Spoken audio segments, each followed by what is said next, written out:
راديو تግራይ ዜና ሓደ ሰዓት ጀሚሩሎም ንሓደ ሰዓት ክጸንሑ ክትከታተሉና ብኽብሪ ንዕደም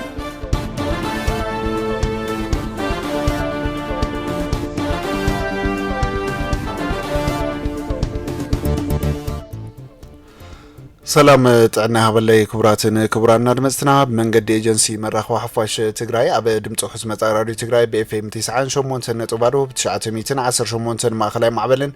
ብሳተላይት ድማ መላእ ዓለም ቢያሳት ናባኹም ዝበጽሕ ምድላው ዜና ሓደ ሰዓት ዝመሓላለፈሉ ኣየር ሰዓት በጽሕሎም እንሆ ድማ ኣየር ሰዓትና ተረኪብና ብሓጺርን ዝርዝርን ዝተፈላለዩ ሓበሬታታት በመሓዝ ምድላው ዜና ሓደ ሰዓት ንምስሳይ ምስ ክቡራት ኣድመጽና ተራኺብና ኣለና فلما جنا بمدلاو زين حاد ساعات حزنا يمكاب زلنا زعباتات اتوم قندي كنلا عليكم أبا وشتنا زلو تقام فتحتو بعلنا إنا قبلو بريزيدنت جنرال تادس ورده قليتهم زرزرو لنا قباي هزباوي ركبات تقراي أبا مواتو تقراي تخورة غيرو زتيلو زرزر تحسو كنقرأكم هنا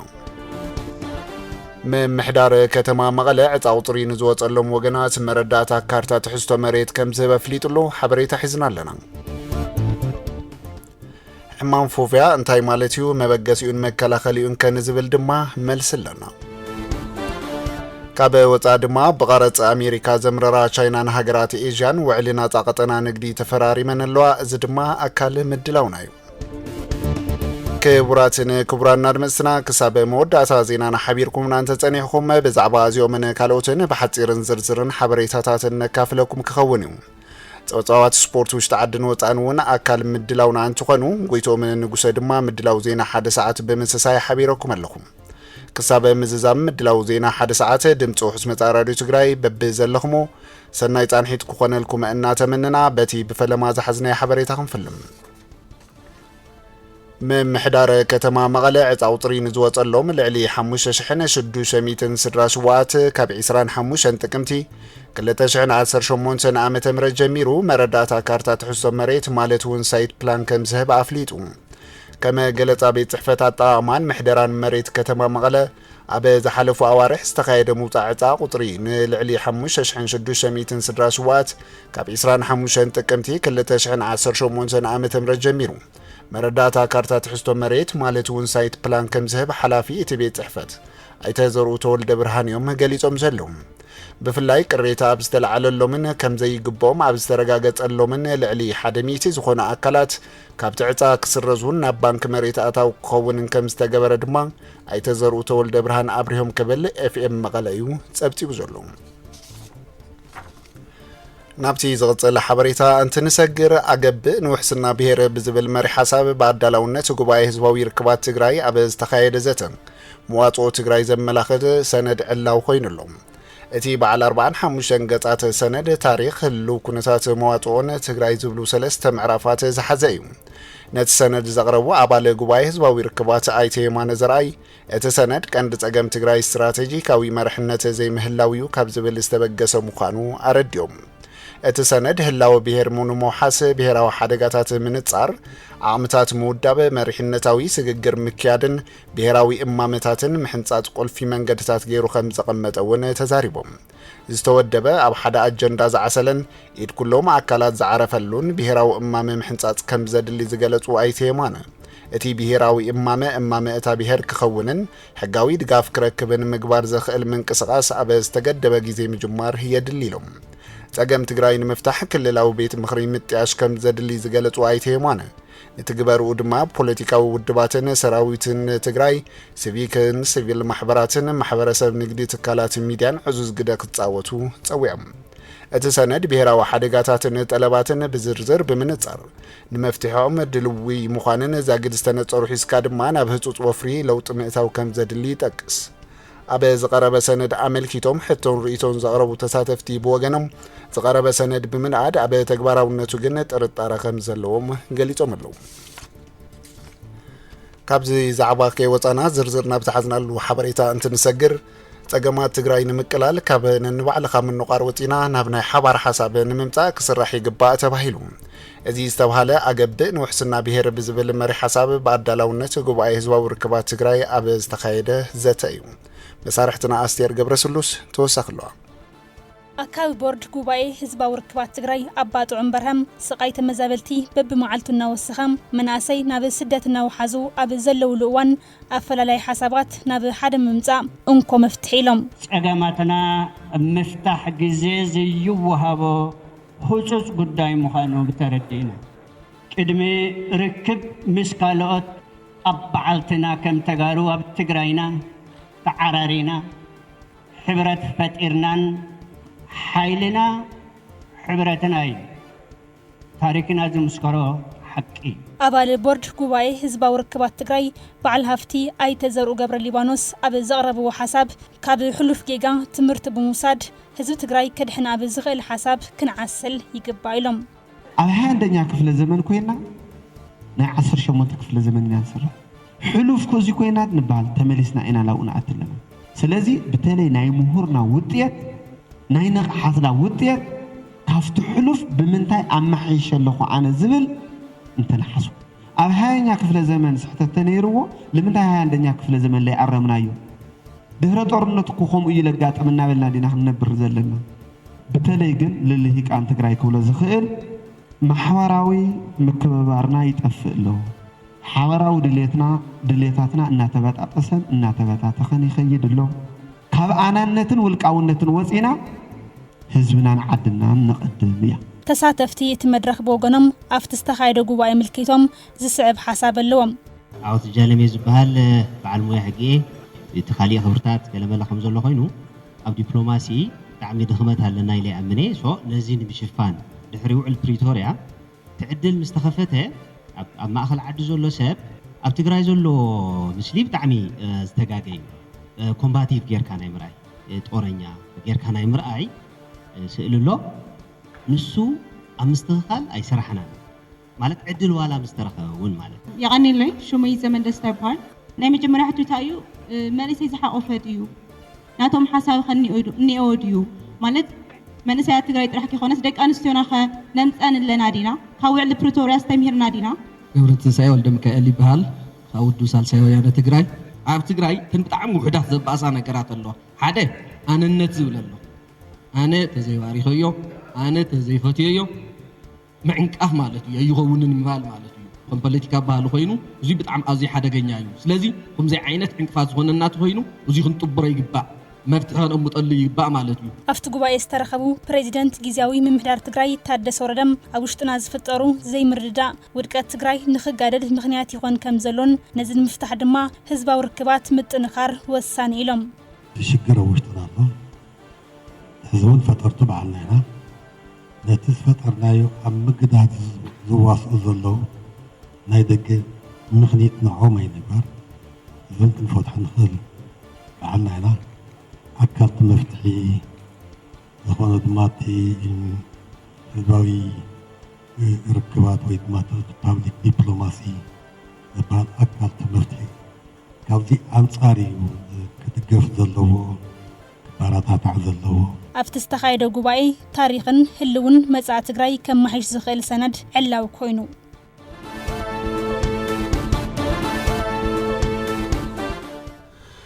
ውሕስ ዝኾነ ሰላም ንምፍጣር ዝተዋደደ ስራሕ ይስራሕ ከም ዘሎ ቤት ጽሕፈት ሰላምን ጸጥታን ወረዳ ሳምረ ገሊጹ ነዚ ዝተሓበረ ውሕስ ዝኾነ ሰላም ንምፍጣር ምስ መራሕቲ ሃይማኖት መናእሰይ ደቂ ኣንስትዮን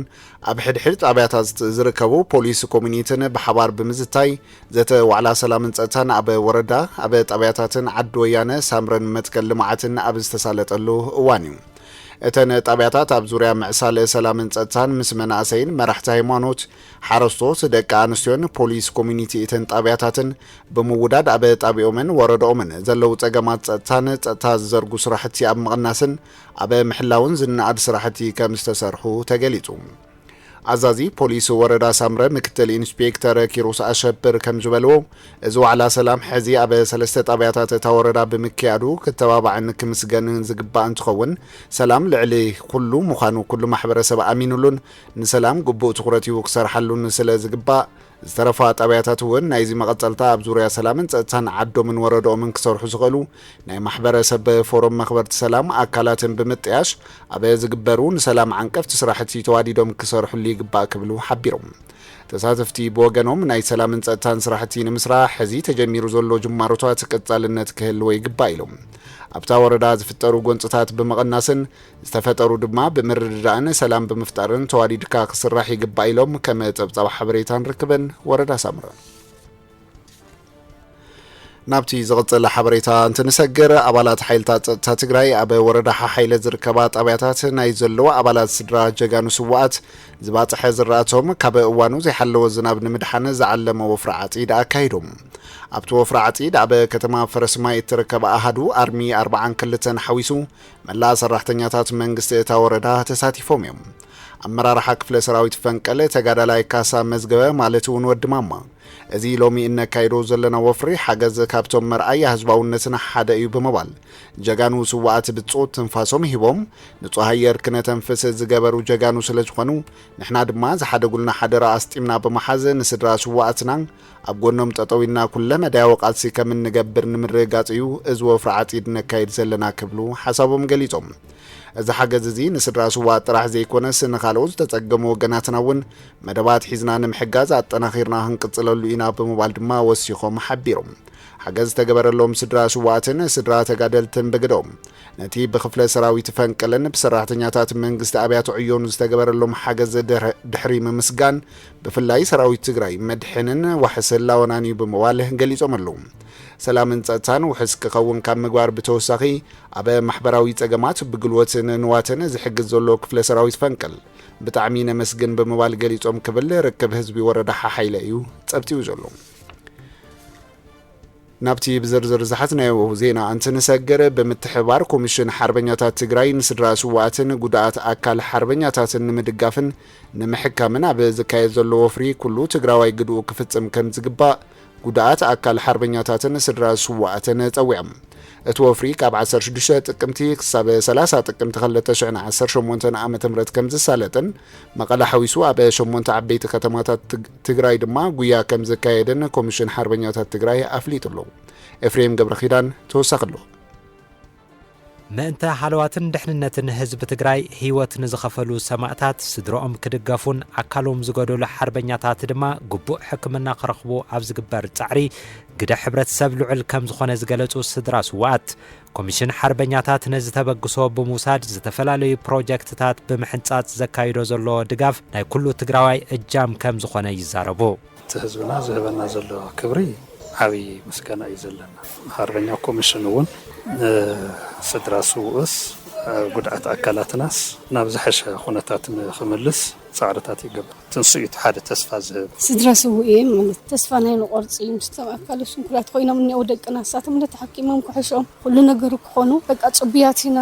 ሰብ ተስፋ ኢና በቃ ሁሉ በቃ ተላዒሉስ በደንብ ኮይኑስ ይሳተፍ ኣብ ሪፈራል ሆስፒታል ደጀን ክትትል ሕክምና እናገበሩ ዝርከቡን ግቡእ ሕክምና ተገይሩሎም ዝድሓኑ ጉዳኣት ኣካል ሓርበኛታት ብጊድኦም ኮሚሽን ሓርበኛታት ትግራይ ምስ ገበርቲ ሰናይ ትካላትን ሕብረተሰብን ተሓባቢሩ ዝገብረሎም ዘሎ ድጋፍ ብምንኣድ ኣብቲ ዝካየድ ናይ ድጋፍ ወፍሪ ኩሉ ትግራዋይ ክሳተፍ ይግባእ ኢሎም የማናይ እግረይ ዓብይ ጸገም ነይርኒ ቃንዛ ነይርዎ ብፀረ ቃንዛ እየ ዝነብር ነይረ ኮፍ ኢለ ክሸይኑን ብጣዕሚ እየ ዝሽገር ካብ ደረጃ ክወፅእ ኣይኽእልን ጫማ እውን ከኣስረ ይኽእልን በቃ ዓፅሚ ምስ ዓፅሚ ስለዝተራኸበ ዓብይ ቃንዛ ነይርኒ ያው በቲ ህዝቢ ሓርበኛ ብዝገበሮ ካብ ህዝቢ ሓገዝ ክሕከም ክኢለ ሕዚ ምንም ዓይነት ቃንዛ የብለይን ከም ድሌት ይንቀሳቐስ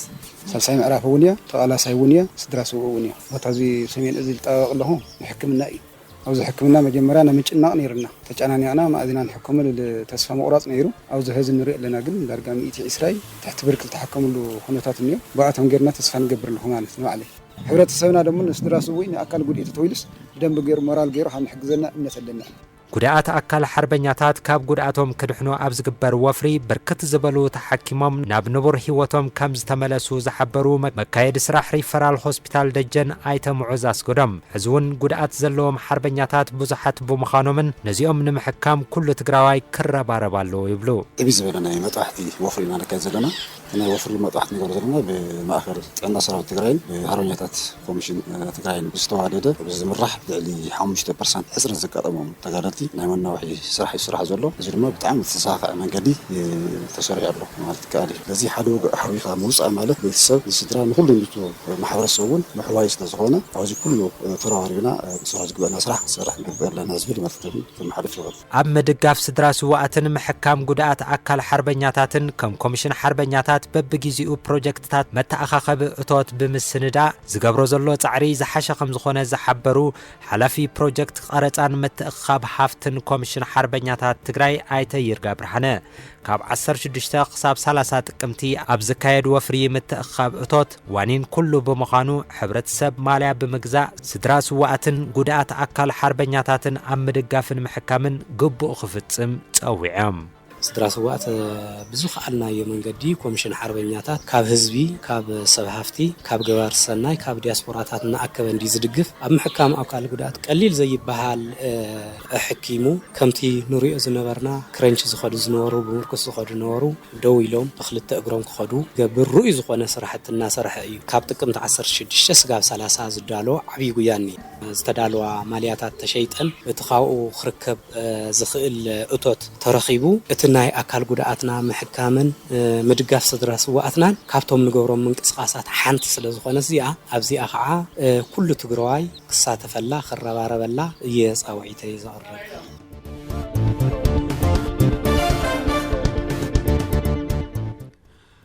أب زوادو مرات غراي وردا حنطالو ماريم نازرن كبابيون ناي سنة انتي مرمراتن كوعتتاتن كم زجمرة تقاليتون بيرو بالين توريزم تجراي كم زحبرو قبل مع توريزم حدقي عامن فلتة تجراي عبي تراك لو تسفاز جبرلو بروجكت زلاقة حدقي أبي إثيوبيا مريم نازرن كبابيون ناي سنة انتي مرمراتن كوعتتاتن كجمر زاقل مدرخ اللونة أسالي تلوم أبي زحلف عميت عم مجمار بروجكت زلاقة حدقي أبي إثيوبيا مسرز جبره حبراوي سند سممع سراح منقو بيرو بالين توريزم تجراين يونيفرسيتي مقالة ماخل مصنعتي فرنساين كما استفرم الزخاخر اتبيرو سلستيوم تكالات نابتي بروجكت جمرلو ماريم نازره بمراد تعزب تنمية انكاكايدو تانيحهم يوم 10 شعات تقمتي كل تشحن 10 مونتن عامة مردما أمرار حان صوب مويان بيرو بالين توريزمن أمرار حان صوب مويان يونيفرسيتي مقالة أمرار حان صوب مويان ماخل مصنعتي فرنساي أمرار حازوادو مبراقن وردا حنطالو مورات يونيفرسيتاتن توكلتي زوا هجر سبكتن وردان بيتا كهنتن كومودما نايت خبابي كفالات حبرتسبن تولرتن أبز ترخبلو علاونتو استزتيل خوينو كاب 10 شمونتا تقمتي كل تشحن 10 شمونتن عامة مرجميرو ناي سنة انتي مرمراتن كوعتتاتن كجمريلو اسيبيرو أبتي مدرغ استساتفو كفالات حبرتسبن أمرارحن نعوت النتتي بروجيكت ملو دقاف كم زقبرون بفولي دما مسمن قدي تاساسيرو زولو تقم بقلتف عم مفتاح كم زسرحن الرقاقيتهم كبل بيرو بالينو توريزم تقراي قليتو لهم اتي بروجيكت بغندو أبا متنعتن مرمرن مهنات عامن حبرتسباوي لوطن تقانا حدقتات زلاغي لمعات مكان حدقن لمعات توريزمن تقرز قبر خوينو أبا لمعات توريزم حدقي عامن فلتاتن تقراي عبي تراك لو تسفاز قبرلو بروجيكت خمس خونا دما تحبيرو لهم بزبيلنا دما كبراتن فتواتن سماعتنا تعنا وحبريتاينا خنا كافلكم تحت قبدة زولدو هصاونتي مالت بقبدة كابه كل تشحن 500 جرام تحت خوينم زولديم اذا دما بفلاي ابي مجمرتا ناي هوتوم بزياده ناي طعنا صقمات نخهلوم عبي حدقا كم زختلي تغليصو زلوم تحت قبدة اب 3 مقيل كامراي كم زكال دما انت زرخبنا حبريتا يرد إذا مالت كاب حدا شحن 500 جرام كسابة كل تشحن 500 جرام تحط كبدات زبال كوينو كاب حدا شح كسابة حدا شحن 500 زلو كبدات دما بتعمي تحط كبدات تباهيلي طوا كاب حدا شح جرام تحتي زلو دما أزيو بتعمي تحط كبدات تباهيلهم كم زمك قالوا يو تقليتو زلهم إذا كاب زخونا لهم كان دمغنياتات دما قدمي مع التقام أولاد اتحاد خم زخونا يو تحبيرو زلهم إذا مالت دما اتمهاتن أمهاتن اتهتان أمهاتن معباين كبدات نموساخن زلو جيزي كم زحات صريو تحبيرو جلوم بحفشان از مكلاخل ميلاتات انبلوم دما اب قدمات انسن قدم وليدن معروي زخونه كنكن مغبار سرعات مغاغبان انبابران مستخخل نيطعنا صقمات انتهاليوم نابطعنا كيلا بمخاد مرغاصن مكتتالن اگدستي نطبታት كم زخونو اتي ودبطعنا عالم زرغو حبريتان ارديلو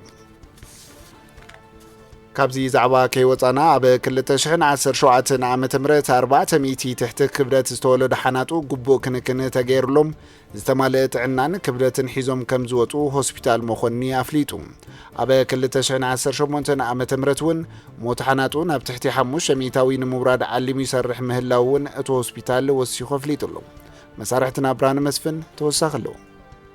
እቲ ክብደት ንዝተወለደት ሕንጣይ ጓልን ግልጋሎት ሕክምና ክረኸባ ኣብ ሆስፒታል መኾኒ ዝረኸብናየን ወይዘሮ መብራት ወልዱ ኣብ ኣፍሞት በፂሓ ዝነበረት ሕንጣይ ጓልን ብሰብ ሞያ እቲ ሆስፒታል ብዝተገብረላ ሓገዝ ኣብ ጽቡቕ ብርኪ ጥዕና ከም እትርከብ ይሕብራ ኣብዚ ገዲም ካልኣይ ሰሙና ትገብር ኢለና ካብ ጽቡቕ ግልጋሎት እዮም ድህዋ ዝለ ለውጥ ብጣዕሚ ጽቡቕ ለውጥ ንህዋ ሓገዝ ስለልተገበረላ ይወስኻና ዳሚስ ግኖም ዝህፃን ክተርፍ ብጣዕሚ ክንከነ ስለልገበሩ نظام حكام زوم دعم سكاننا دعمنا نمسكنه ነታ ሕንጣይ ክትትል ክትገብረላ ዝረኸብናያ ሲስተር ጻድቃን ገብረ መድህን ብወገና ትሕቲ ክብደትን ኣብ ዘይመዓልቶም ንዝተወለዱ ትሕቲ ሓደ ወርሒ ዝዕድሚኦም ሓናጡ ፍሉይ ክንክንን ክትትልን ከም ዘድልዮም ድማ ትገልጽ ካብ ኦክሲጅን ኣብ ዝሞቐት ከየገርና ኣብ ዝመጽያንያ ናብ ማዘራ ማለት እዩ ካብ ዝኖረት ሓደ ነጥ ክልተ በጽሓንያ ማለት እዩ ተቃሪዋንያ ናፍቲ ኖርማል ዝውለደሉ 2.4 ሙቐት ንገብረሎም ኢና ካብኡለ ኦክሲጅን ድሕር ትሕቲ ኮይኑ ኦክሲጅን ሳፖርት ንገብረሎም ኢና እንድሕር KMS ደድልዮም ኮይንለ KMS ንገብረሎም ኢና ካብኡ እንድሕር ክብደቶም ናወሰኸ ዝኸድ ኮይኑ ካብ ኦክሲጅን ለድሓና እንድሕር ኮይኖም KMS ንገብሮም ኢና KMS ገርና ወይቶም ድሓና እንድሕር ኮይኖም ዲስቻርጅ ገለነሎም ኢና ማለት እዩ ተይኮም ዝገርና ሰሪሕና ከሓዊተሎ ብጣዕሚ ደስተኛ ኢና ኣብ 2017 ዓመተ ምህረት ልዕሊ 400 ትሕቲ ክብደት ዝኾኑ ሓናጡ ብዝረኸብዎ ግቡእ ግልጋሎት ሕክምና ድሒኖም ከም ዝወፁ ድማ ኣካያዲ ስራሕ ሆስፒታል መኾኒ ኣይተገርማይ ወልድ ይገልጹ ትሕቲ 28 መዓልቲ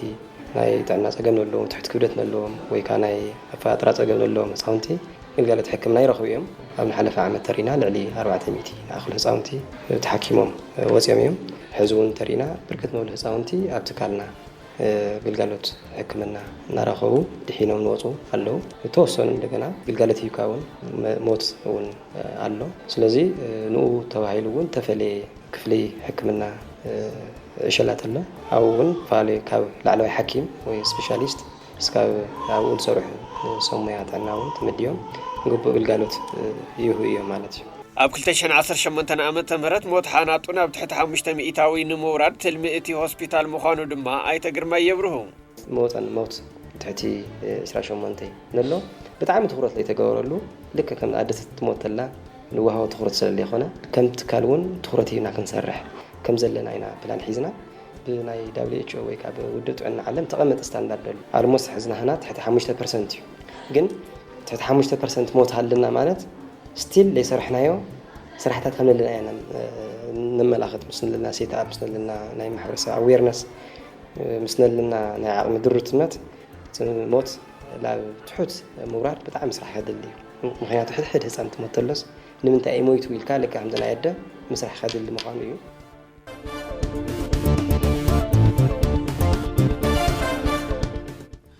كبراتنا أدمتنا أب مدمات دمت وحزمة راديو تجراي مدلاو زينا حد ساعات حبيركم ناس لزلكم النامس جنا نبتي زغط الحبري سخنا بلكم وداب كلاستر مفري حرستوت كاب عمتنا وعمتنا تمحيش بممتو زحشة مهرتي كم زرخبة زفرق طوال معته ورد أحفرهم قليتو حلافي زفرق طوال معته ورد أحفرهم إنجنير مولجيتا ترك كم زبلو أب مهرتي كل تشعن 10 سنة عمت مرت كاب حلوف عمت تمكرو بموساد أب كلاستر مفري حرستوتن محبراتن تصبوز بالسراح تسريحي إيلهم أب زحلف عمت وسان شوعاتن وداب كلاستر مفري حرستوت كم زنبرا زقلتو إنجنير مولجيتا ربحوا بمردا أبز سومن بكلاستر طاف سرناين مشلان استودوا نبا كل 289 كلاستر مفري تحرصوت بمعباي كبا تقلالا تحرس مريت توردا 43 ميتاوي بكلاستر كشفن كيلو إيلم قرب التاوتات كاب حلوف زحشة كم زخنن أب كيميكال قرب مس زي حقاوي النقارو تأساسيرو تأقم نيرو كم زنبرن نزي تأقم نفتح دما كوميتي تتعيشو إنا تسرح كم زمتا إنجنير مولجيتا قليتهم سلازي كابا قبرت سناي زركبة زنبرا حقز بالتعمي سلاز غنسة محبرة سبتها وردا بخنا الدو كبل دما تأوي عملهم متمساسالي مستزرع زلو وقتو زي حلو زناب أبا زرعاتي قدات كيبتسا حبت وردا مزدلو سراويتن محبرة سبن بمتحق غاز باتحو زرعاتي بجيزو كوي قبائلهم متحابري حرشان قطر لمعاتن تابع لعلاي مقارات أمري أي تجيتاتشو كاساب وغنم حرصوت عداقاتو كورمهرتي كفري قبائي لمالهم بعلت مويا سنزراتي تابع تحتاي مقارات أمري ويزور ولتاي قبر يسوس كم زبالو ربحا كلاستر مفريت حرصوتن مفريت محبراتن عبي كم زخنا بمحبار حرصوت عداقاتو كورمهرتي كفري وطلب التاوتات مركب اتحرستاي كاب عامتنا معامتنا تردو متئيلا أب موداسان أبت ورد 15,550 هكتار تحرس مريت اتي 9,900 بزراعتي كمستشفنة تقليتو خبل حبريتان ركبن ورد أحفرهم زوتو حبريتايو قليتو دولهم بزبيلنا دما زعلت بدرجة عالم انتاي تواهيلي فلت نزبل حبريتانا وهم كنبل زعلت مالتو انتقمت 10 شمونتا ويدما أكتوبر 20 شمونتا بدرجة عالم لخاو معلتا أنيميشن الناتوهالي فلت زعلت زي بعالم لخاوي محبر فيلم أنيميشن استمسرت انتخون علامو دما نتي سنة باب أنيميشن عمال العالم نمعقابن مزرقحن كم زخونا يتحبير جولهم أنيميترن مهازن زنبر فرنساوي إميل ريناوند لفلما جزيت تقمت 20 شمونتا نشحن شمونتا 209 كلتنا نقطات أوروباوين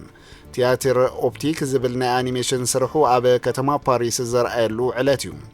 أزي سعيبو دما عالم لخاو معلتي أنيميشن تباهيلو كخبر كم زخاليو اتزرخبنا حبريتا زقلت إذا بعالم مخنيات بمقوار دما أبا استفلالي كبابيتات عالم أنيميشن فيلمتات مرأي بزعبا أنيميشن زملكتو مدبات مغرب استفلالي عودر إيات سنة بابن وركشوبات مكاد استلمدو كم زخوان أيو زي إيكونومي كتاي مسد أبتي بجلوم بتزامادي حبريتا زي سومون زي بود بحبرات هاجرات مالتو نيو إنز تسيّم خوينو سبات حبريتان مرخ وحفاشن بالعول أفلطون بحلافنة نختكملو زخل عبيين نقدمي زوسد عدلن كم زخونا يتحبيرو جلوم جنزاب مرخ وحفاشن حبريتان مالت باستفلالي أقباب مرخ بيلوم نزمتو حبريتان نخرخبو نخمزنو نختكملون نخفترون بحلافنة زبكع كإلاتن بقعاتن مالتيو بتوساق دما أبزقوان ببزحي حبريتا تزوزعل جزي سلازخونا دك سبات حق نحاسوتن حبريتاتات نخفلو كم زحجزوم يو تقليتو زولو كابزي زعبا كي وطانا زرزرنا بزحزنا اللو زينا انت نسجر الناس فحي خيد مززلو ديجيتالاوي تبطبات سبات بزتفلالي قوقي حبريتاتات كدناغر ويرأي تكال ساينس تمرتن باهلن ودو حبرات هاقراتو مالتو نينيسكو نزي عبا قمت بمئتاو كاب 24 كساب 3 حدن تقمتي علم لخا سومن جنزابا مراخ وحفاشن حبريتان كبل سيمولو أبزقني عدما سبات أمانغو تأمان زينان قوقي حبريتان زولو أفلالاي كجنزابون أفلتز تمركو سوساني كوسونون زعلم نقحات مفتار استفلالي قوس قاس كم زكايديو تقاليتو زولو يردانوس قبر سلاسي توساق اللوان Global Media and Information Literacy Week, an initiative celebrated annually around the world. جنزابة تمرت ميديان حبريتان والكسبات كونت تكالات بتصوي حبريتان بفلتتن كقسقسو حجاز يزبل تكال تمرتي ساينس بحال نود بحبرات هاجرات يونسكو الناس فحي يمت نزلو جوجوي ديجيتال حبريتان مبدح أقداسي يبل. This week highlights the critical importance of media and information literacy in today's digital era. Media plays a powerful role in shaping our perception. ببعمتو كابع 24 كساب 3 حدن تقمتي كما قوتاطر أوروبايان زخبر عالم لخ سمون جنزابة ميديان حبريتان أب مونغو تأماننت زلو زينان قوقوي حبريتان كفتر نزخ المدنقارن صعبين نمكل خالن نصرت نمفتارن زعلمك أنيات مخاني قلت تكال دمرتي ساينس بحلن ود بحبرات هاجرات يونسكوم. Media and information literacy equips individuals with the skills to access, analyze and evaluate information from diverse media platforms, ensuring we make informed decisions. زغنيات أب زوريا قنو عطاقمان أتأخخبان حبريتا استراتيجيات نمحنصاصن مدرخات زتن مفتارن زعلم إيزبل يونسكو حبريتا أب فلتة تموركز كان مكابن بحلافنت متقامن وسان كإلة أبرس مخانو كمي كابين مأزن تأكب مفلاتون تمرتي ميدان حبريتان أدلاي يبل. Media and information literacy encompass the knowledge and the sum of the skills that are needed to know when and what information is needed. تمرتي ميدان حبريتان بفلتة كإلة ክትህነጽ ዝገብር መዓዝ እንታይ ዓይነት ሓበሬታ የድልየካ ካበይን ከመይን ትረኽቦ ድማ ክተስተውዕለለካ ምስ ረኸብካዮ ከመይ ገምጊምካ ናብ ርብሓኻ ተውዕሎ እውን ምግንዛብ የድሊ ስነ ምግባር ሓሊኻ ከመይ ትጥቀመሉ ዝብል ድማ እቲ ወሳኒ ነገር እዩ and organize it once it's found and how to use it in an ethical way ጉጉያት ሓበሬታታት ካብቶም ጽጹያት ዝበሃሉ ዜናታት ብዝቐልጠፈ ኣገባብ ክባጽሑ ዝኽእልሉ ዕድል ሰፊሕ ዝብሉ ሰራሕተኛታት ዩኔስኮ ነዚ ድማ እዩ ዓለም ለኸ ቅንያት ግንዛበ ትምህርቲ ሚድያን ሓበሬታን ዘድሊ ይብሉም ምኽንያቱ ድማ ሳዕቤን ጉጉይ ሓበሬታ ብቐሊሉ ዝርአ ስለ ዘይኮነ ድማ ይውስኹም Information is no longer constrained by borders. What someone posts, shares or tweets in one ሓበሬታ ብዶብ ዝተሓጸረ ይኮነን ሓደ ሰብ ኣብ ሓንቲ ቦታ ኮይኑ ፖስት ሼር ወይ ድማ ትዊት ዝገበሮ ነገር ብደቃይቕ ኣብ መላእ ዓለም ይበጻሕ ብፍላይ ጉጉይ ሓበሬታ እንተኾይኑ ድማ ብሽድሽተ ዕጽፊ ካብቲ ርጡብ ሓበሬታ ዝቐልጠፈ ይኸውን which travels up to 6 times faster than ልክዕ ከም ለበዳ ድማ ኣብ ልዕሊ ህይወት ሰባትን መትከላት ዴሞክራሲን ጉዳት ይብጽሕ ነዚ ድማ እዩ ዓለም ለኸ ትምህርቲ ሚድያን ሓበሬታን ዘድሊ ኣብ 21 ክፍለ ዘበን ንነብር ዘለና ሰባት ድማ ቁልፍ And that is why media and information literacy is such a key skill for the education of the 21st century citizens. ኣብ ዘበናዊ ዓለም ኣገዳስነት ሚድያን ሓበሬታን ኣብ ግምት ኣትዩ ዝፈለመ ምኽባር ዓለም ለኸ ሰሙን ትምህርቲ መራኸቢ ሓፋሽን ሓበሬታን ኣብ 2011 ኣቆጻጽራ ኣውሮፓውያን ኣብ ሞሮኮ ብዝተበገሰ ሓሳብ ነቂሉ ኣብ 2012 ኣቆጻጽራ ኣውሮፓውያን ድማ ብሓፈሻዊ ጉባኤ ውድብ ሕብራት ሃገራት ከም ዓለም ለኸ በዓል ኮይኑ ክኸበር ኣፍልጦ ረኺቡ እዩ በተበግሶ ትካል ትምህርቲ ሳይንስን ባህልን ውድብ ሕብራት ሃገራት ድማ በብዓመቱ ዝተፈላለዩ ንጥፈታት ይካየደሉ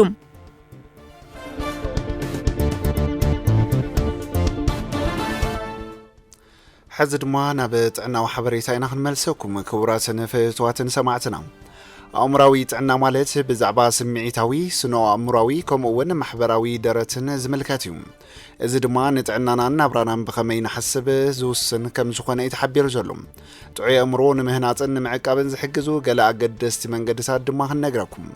ጭንቀት ማለት እውን ስትረስ ካብ ህይወት ደቂ ሰባት ዘይፍለይ ክፋል እዩ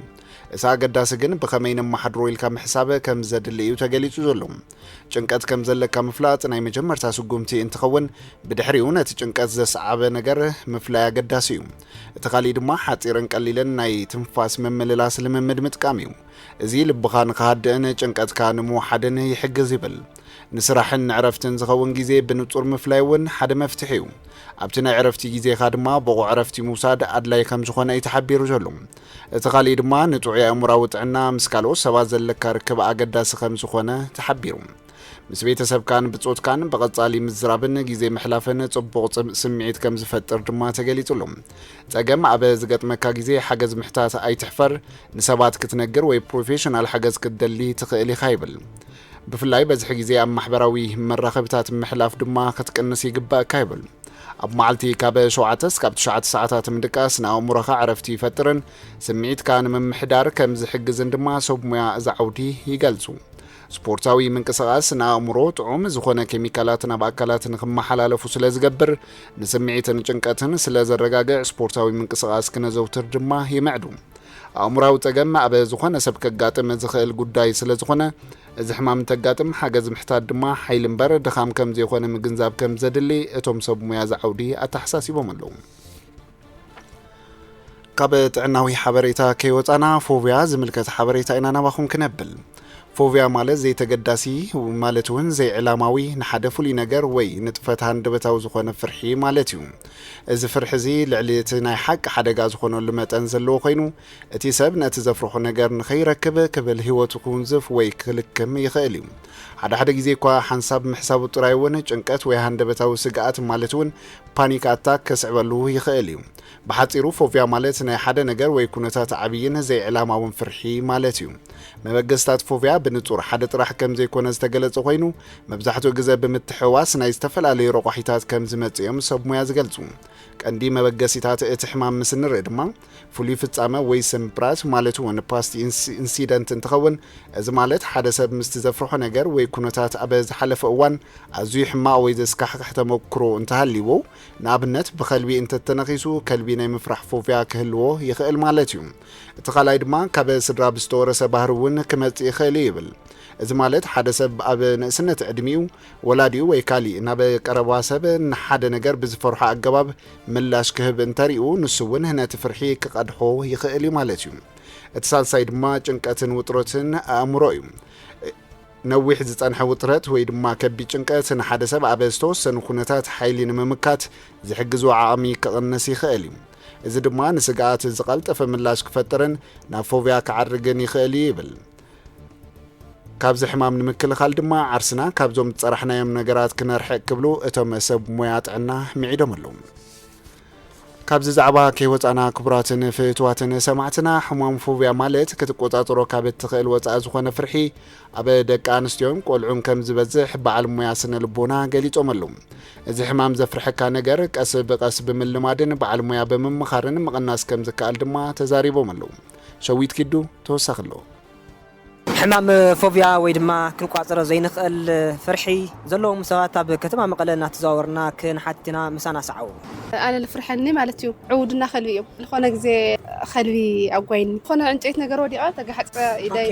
ማይና ንፋስ ይተኣወና መፍርሒ አንጫ ተደንግፀኒ እስኪ ሕዚ ድማ ምስ በዓል ሞያ ስለ ልቦና ዝኾኑ ሰኣይተ ወልዳይ ሓጎስ ፀንሒት ክንገብር ኢና እሺ ክብረት ይሃብለዎ ካብኡ ጀምር እስኪ ፎብያ ማለት እዩ ፎብያ ክበሃል ከሎ ክሊኒካሊ ዝኾነ ብሕማም መልክዕ ክረአ ዝኽእል ኩሉ ግዜ ልዕሊ 6 ወርሒ ተደጋጋሚ ክትቆፃፀሮ ዘይትኽእል ምሒር ዝኾነ ፍርሒ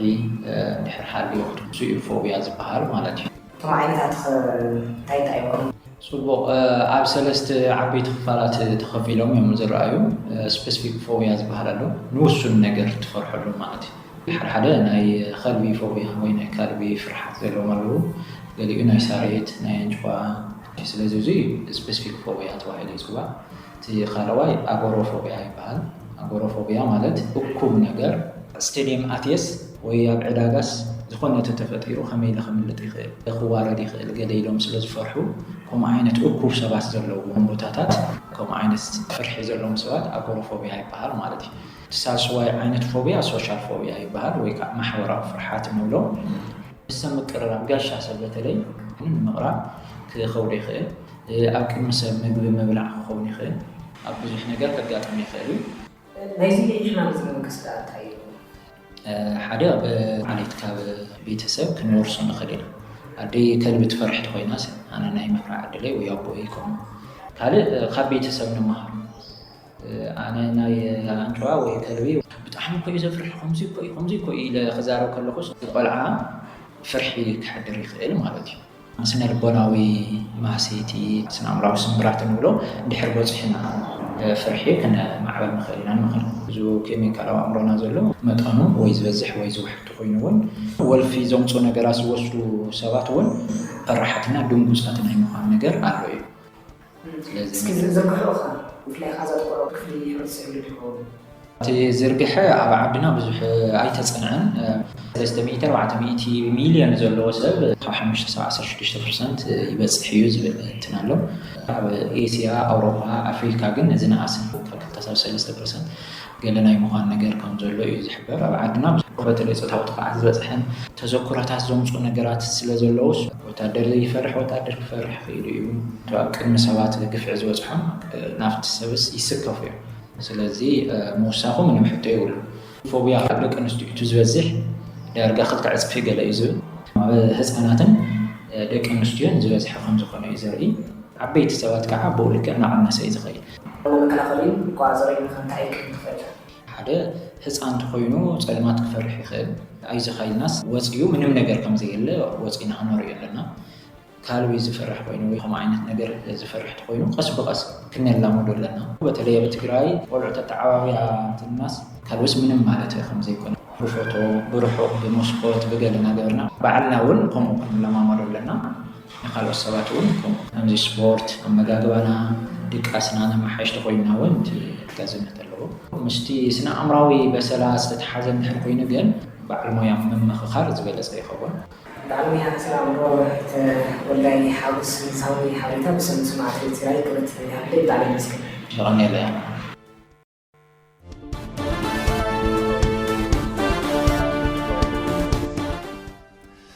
ክብራትን ፍትዋትን አድመጽና حبيركمنا ስለዘለኹም ሕዝውን ደግምና እናመስገና ናብ ናይ ደገ ሓበሬታ ክነስግረኩም በቀረጽ አሜሪካ ዘምረራ ቻይናን ሃገራት ኤዥያን ወዕልና ጣቀጠና ንግዲ ተፈራሪመን ኣለዋ ቻይናን በመሕዝነት ደቡብ ምብራቅ ኤዥያ ዝፍለጣ ሃገራትን ጽዕንቶ ንግዲ አሜሪካን ምጽዋር ዘኸለን ሓዱሽ ስምምዕና ጣቀጠና ንግዲ ከም ዝተፈራረማ ሮይተርስ ጸብጢብሎም ኣብ ርእሰ ከተማ ማሌዥያ ብስተሳለጠ ዋዕላ ሃገራት ኤዥያ ዝተፈረመ ስምምዕና ጣቀጠና ንግዲ ኣብ ዲጂታላዊ ሓምለዋይ ቁጠባን ሓደሽቲ ኢንዱስትሪታትን ዘተኮረ ምዃኑ ሚኒስትሪ ንግዲ ቻይና ዕላው ገይሩሎም ሚኒስትሪ ንግዲ ቻይና መምሕዳር ዶናልድ ትራምፕ ኣብ ልዕሊ ሃገራት ዓለም ዝወሰኑ ልዑል ቀረጽ ንምምካት 3.8 ትሪልዮን ዶላር ሓፈሻዊ ፍርያት ምስ ዘለዎ ዞባ ንግዳዊ ምትእስሳር ምፍጻሙን ኣፍሊጡሎም እቲ 11 ሃገራት ዝሓቆፈ ምሕዝነት ሃገራት ደቡባዊ ምብራቅ ኤዥያ ዝዓበየ ንግዳዊ መሻርክታ ምዃኑ ዝሓበረ ቻይና ኣብ 2024 ነቁጣጥር ኣውሮፓውያን ጥራሕ ኣብቲ ዞባ 771 ቢልዮን ዶላር መጠን ናይ ዘለዎም ሸቐጣት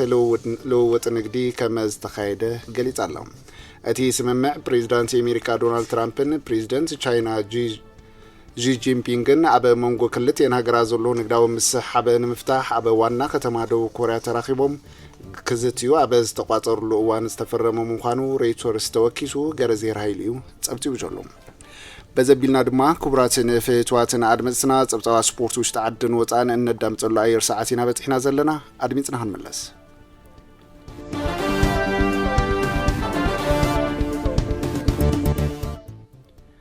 ሰላም ደሓንደም ሸኹም ዜናታት ስፖርት ሰዓት ጽጋቡ ዘፈሩ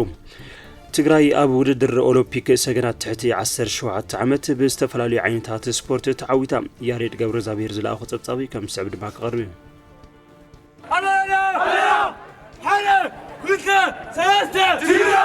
احنا ببقات يكون بونا بحبو سلن ጫወት ማለት ያው ኣብ ዋንጫ ተገኝና ኢኸም ኢለ ተስፋ ይገብር ብዝተፈላለዩ ዓውድታት ስፖርት ውድድራቱ ዝቕጥል ዘሎ ኦሎምፒክ ሰገናት ኢትዮጵያ ሕሪቲ ጋንታ ትግራይ ብዓወት ቀጺላ ምስ ክልል ሃረሪ ዝገጠሙ ኣባላት ሕሪቲ ጋንታ ኩዕሶ ኢድ ትግራይ ንኻልኣይ ግዜ ብሰፊሕ ኣፈላላይ ተዓዊቶም ኣብዚ ጉዳይ ርእይቶም ዝሃቡና ኣሰልጣኒ ጸጋይ ገብረ እግዚአብሔርን ተጻዋታይ ዮሐንስ ኪሮስን ተጻወትና ብዝግባእ መልሚልና ዝመጻናሉን ዓቕምና ነርእየሉ ዘለናን ውድድር ኢሎም እቶም ተመረፁ ተጫወቲ ለትግራይ ይውክሉ ኢሎም يحز حش تجاوتنا مريضنا يا خم تلر اللون كلا جواتنا كلنا قدم يقول مس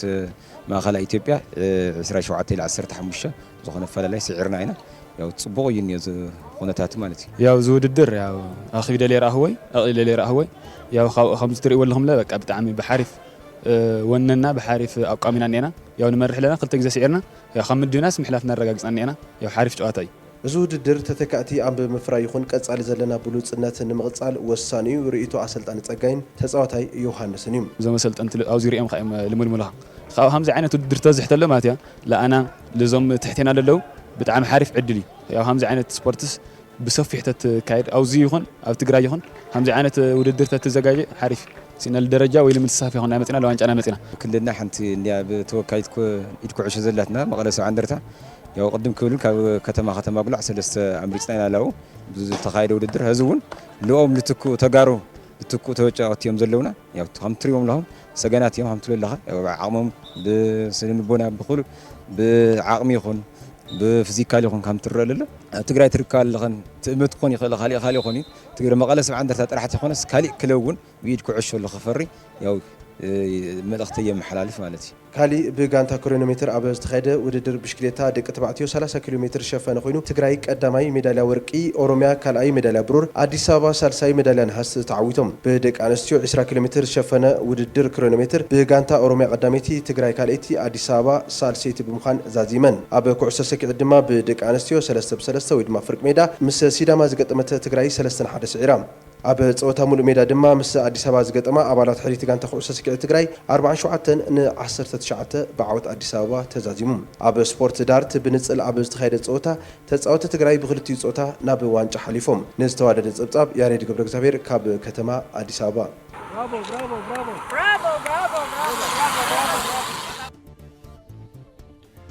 ሎሚ ሶልስ ጅማሮ ኣብ ዝገበረ ሳልሳይ ሰሙን ሲቢኢ ፕሪሚየር ሊግ ኢትዮጵያ ዝተረኸባ ጋንታት ትግራይ ምድረገነት ሽረ ምስ ወልዋሎ ዩኒቨርሲቲ ዓዲግራት ብዘይ ምንም ጎል ባዶን ባዶ ጸወተን ዛዚመን ተመጣጣኒ ዝበሃል ቁጽጽር ኩዕሶን ብዙሕ ፈተነታት ዘይተራእየሉ ግጥም ክልቲአን ጋንታታት ብዘይ ምንም ጎል ባዶ መፈጸምቱ እንትረክብ ጋንታ ወልዋሎ ዩኒቨርሲቲ ዓዲግራት ፈላማይ ናይዚ ዓመት ነጥባ ዝረኸበት ኮይና ጋንታ ምድረገነት ሽረ ድማ ተኸታታሊ ካልኣይ ፀወታ ማዕረክ ትፈላለ ክኢላላ ነዚ ውጽኢት ስዒቡ ጋንታ ምድረገነት ሽረ ካብቲ ዝነበረቶ ሻድሻይ ደረጃ ብ5 ነጥቢ ናብ 5 ክትድይብ ከላ ጋንታ ወልዋሎ ዩኒቨርሲቲ ዓዲግራት ሓደ ደረጃ ብምምሕያሽ ኣብ መበል 19 ተቐሚጣላ قصالي صوتن مدرجنت شرا مس فاسيل كنما والوالو يونيفرسيتي عدغرات مس مچال سنبت تقمت 23 كراخباين غانتا مقلس عنترتا دما علت 5 ساعات 10 مس دريدوا كنما صوت اكتكايدا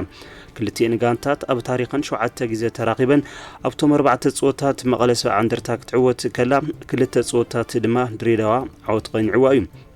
حنت صوتا دما معره تفلالينين مغلس عندرتا بحنت نطبي اب مبل 15 درجه زلا خوينا دريدوا كنما دما ب3 نطبي 10 درجه تقميطا تركب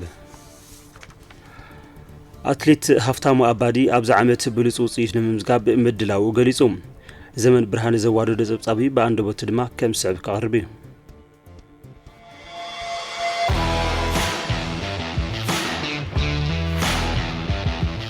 ويركم ترى عدمكمني بمجمرة كبرتي هذا اللي ويا ودر بمشنا في كانت تسمع كابل بمشنا فيها وبتعمي للسماء ياتو لبزح جيزة يعني بزعامة زلفاء خالص دفهم كان سرح والله خلصت عمي حبوس كنا أنا أتصالون زمت ولدرات عبي سنكي عبي تسفاي أبرتي عن خسرة زح شوتي إنه خمسة بتعمي عبي مبركة فينا بتعمي بصير نارني نسيت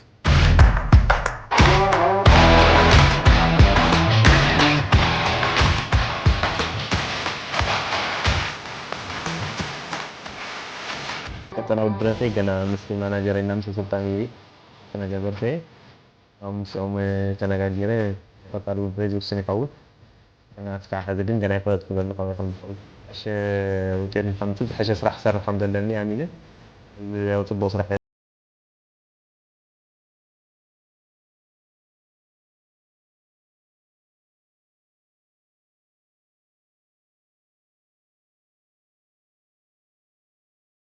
تتكا سبورتينيات كسرحت له تجراي زلوا سبيشاليتي او تجراي زلوا ناي بروجكت تحققتي اتليتكس ابالات واتن تعمل فيها صرح له مغنيات كانت تحت تتكات نحلل لك نقط على وقت تصديت فلنا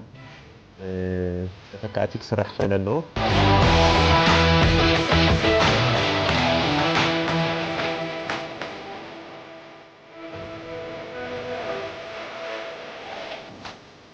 ليتات أتليتيكس أنا وقت دلي بوتا تلك أخا سبورت زلا خنا دلي بوتا نفوت أنت دلهم كنا مجمرة تنكرهم كسر حقول لهم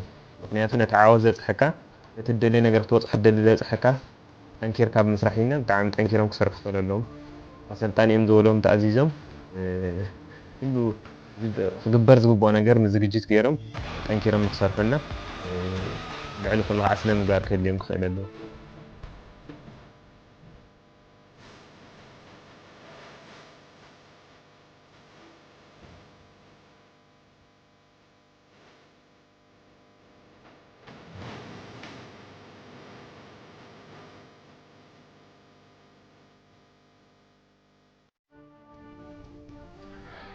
نابنا يدق زيناتات تنسجر دما أبصوت ربع فصامة زبصح كارابو كاب لومي بسلسته مرها قبطات كفل مكلو غريمس بي مس برينتفورد ويكام بي دما مس فولهام ساعة 4:45 نكراخبين أبز ودر زنا بقعت النار تركبنا يلي خلته غانتا زغونت غريمس بي نغانتا مانشستر يونايتد بفصوم قلع نشيفيد ونسديد ما بصوت رتيعيا نابصوت ربع فصامة بصح زلا لمون قلال تنحنحيت غانتا كم زي تخون تثبيت يغبرلا تغاطاميتا برينتفورد ون نتنكار زبهلا غانتات برنماوزن استون فيلان رتيعه نابزي مدرخ زبصحت كوينا اب بريمير ليج انجليز عدل زي توابم تصاوتا كتقم دما تثبيت يغبرلا اب تمساسالي ساعات وايكام بي ام فولهام كتصاوتا كلوا ريكسام مس كارديف دما ساعات 5 كراخباين استرفا 5 قطمات ربع فصامه على ربع انت كايدا ارسنال مس برايتن ليفربول مس كريستال بالاس سوانسي سيتي مس مانشستر سيتي ولفرهامبتون وندررز مس تشيلسي مش ساعات 4:45 كتصاوتا ከለዋ ኒውካስትል ምስ ቶተንሃም ድማ ምሸት ሰዓት 5 ክጋጠማ እየን ታሽዓይ ሰሙን ግጥማት ሴሪ ኢጣልያን ሎሚ ጅማሮም እንትገብሩ ልቼ ምስ ናፖሊ አታላንታ ምስ ኤስ ሚላን ከራኸባየን ዕለተ ቀዳም ኣብ ዝነበረ ግጥማ ንመንሓንሕታ ኢንተር ሚላን ብዘእምን ጾታ ረቲዓ መሪሕነት እቲ ሊግ ዝተረከበት ናፖሊ ሎሚ ምሸት ሰዓት 2 ፈረቓን ካብ ሜዳ ወጻኢ ምስ ልቼ ክትጻወት እያ ናፖሊ ኣብቲ ናይ ሶሙን ዕለተ ቀዳም ኣብ ዝነበረ ግጥማ ንተጻዋቲ ክፍሊ ማእከል ኬቪን ዴብሬነ ብማሰይቲ ዝኸሰረቶ ኮይና ሎሚ ኣብ ትገብሮ ጾታ ውን ግልጋሎቱ ኣይክትረክብን ምሸት ሰዓት 5 ድማ ትጽቢት ዝግበረሉ ግጥም አታላንታ ምስ ኤስ ሚላን ክጻወታየን ብሰንኪ ተደጋጋሚ ነጥቢ ምድርባይ ገና ካብ ባኣጉ ካብቲ ኣብ መሪሕነት ዝርከባ ጋንታት ናፖሊን ሮማን ብ6 ነጥቢ ካብ መጋጥምታ ኤስ ሚላን ድማ ብ5 ነጥቢ ዝረሓቐት አታላንታ ኣብቶም ዝሓለፉ 4 ጾታት ትሊግ عاوت كتمزجباي كالتن أب4 يوم مع رأيات فلاليا لومي عاوت انت مزجبا درجة تمحيشو العدل كهلوايو أب إذا حلف سمون تثبيت كي تجبر لان تبي دربا مرحنة تليق أحلفها ذهبت إيس ميلان عاوت مزجبا ناب مرحنة تملس العدل كتكملو تثبيت جبر لام نتليق نابولي ب10 شومون تنتبي كمون روما بتمثالي 10 شومون تنتبي بقول تبراليزن نابولي بشوعات تقول روما ب5 شغل اب قدماين كالاين زركبا خوينن ايس ميلان دما ب10 شوعات تنتبي اب كالاي درجه اب سالساي درجه تقميطا تركب ابتيناي موداتا بزرزر انوريو حبريتا بصحنا لنا فينيسيوس جونيور اب ريال مدريد زهلو صانحيت اطراطار مخانو تغليصم يوحنس تشبر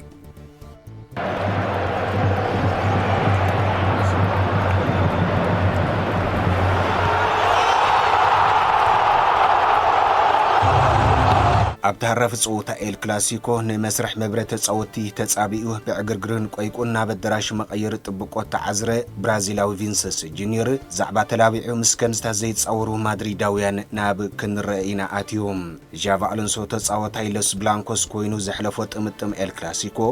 ድሕሪ ካርሎ አንቸሎቲ ዓወት ከስተማቅረብ ጎድናዊ ምጥማት ቪንሰስ ተሓምቲኹ እቲ ብራዚላዊ መንእሰይ ድሮ ዓራቅሲ ኢኑ ክወጻልኩም የክብል ተሰሚዑም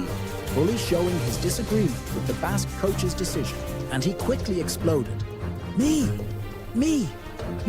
አሳሰማንያ ሺህ ደገፍቲ ሞሮን ቃስታን ሶማዩ ኣብዝሎገም ስታዲየም ሳንቲያጎ ቤርናቦ ባርሳ ወማድሪድ ኣብ ክላሲካው ግጥም በኳሌታት ሓናኒቀን ብእገድ ሃንስ ፍሊክ ኣብ ኩራ በምክትል ማርቆስ ሶንግ ተዓልየት ባርሴሎና ሾቶታት ኪሊያን ምባፔን ጁድ ቤሊንግሃምን ከም ሓብ ጸሊምና መረራ ኣብ ልዳት ገመዳ ጎሲማቶም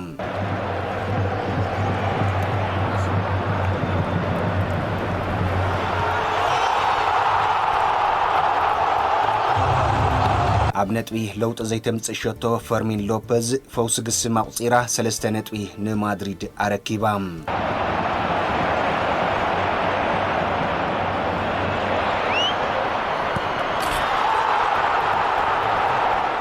ኣብዚ መንጎ እምባር ኣብ መበል 72 ደቂቕ ንመብረት ጸወቲ ሃተምተም ዝብል ዝነበረ አሎንሶ ንወዲ 25 ዓመት ቪንሰስ ብሮድሪጎ ምስ ቀይሮ ጁኒየር ኣብ ድምጸቱ ኩሉ ግዜ ንዓይ ንምንታይ ኣኸለክ ኸደልካ ብጸርጸር እግረ መገዱ ዝረኸበ ሓንሰብን እናተጓሰጠ ወፂኦም ኣሰልጣን አሎንሶ ብጎቦና ጠመተ ቃላይ መለሰን ቀንዲ ሱር ናይቲ ቁጥዐ ካብ 2018 ካብ ፍላሚንጎ ቤርናቦ ካብ ዝረግጽ 111 ሾታት ዘመዝገበ ጁኒየር ኣብዚ ዓመት ኣብ 3 ጸወታት ጥራይ ስለ ዝሰለፎን ንብቕዓቱን ኣበርክቱን ትርጉም ይሂቦ ስለ ዘየለ ካብ ኩዕሶ ይፈልየነሎ ዝብል ውሽጣዊ ነድሪ ኣለዎም ከም ሰፊሕ ጸብጻብ ኤስ ክሳብ 2027 ዝጸንሕ ውዕል ዘለዎ ቪንሰስ ጁኒየር ጃቪ አሎንሶ ኣሽኹ ዘሎ ርክብ ክልቲኦምን ሰብ ማድሪድን ኣልዚቡ ከዝሕሎ እንተዘይተበጊሱ ጁኒየር ንምፍልላይ ወሲኑ ከም ዘሎ ጽሒፋም ኣብ ክልዚ ኣለታዊ ርእይቶ ዘይወፅእ አሎንሶ ስቕታ እኳ እንተመረፀ ሰመዚ ሪያል ማድሪድ ግን መን ኮይኒኡ ከንፈሮም ነኺሰምሉ ካብ ጋንታ ፍላሚንጎ ተዓደገ ቪንሰስ ጁኒየር ነገረ ደቓቂሱ ዶ ይቕጽል ወይ ዕድል ሮናልዶን ጋሬዝ ቤልን ይወድቆ ግዜ ኣብ መልሲ ክትድንጉ ትኸውን እምበር ኣይክተቐብፀን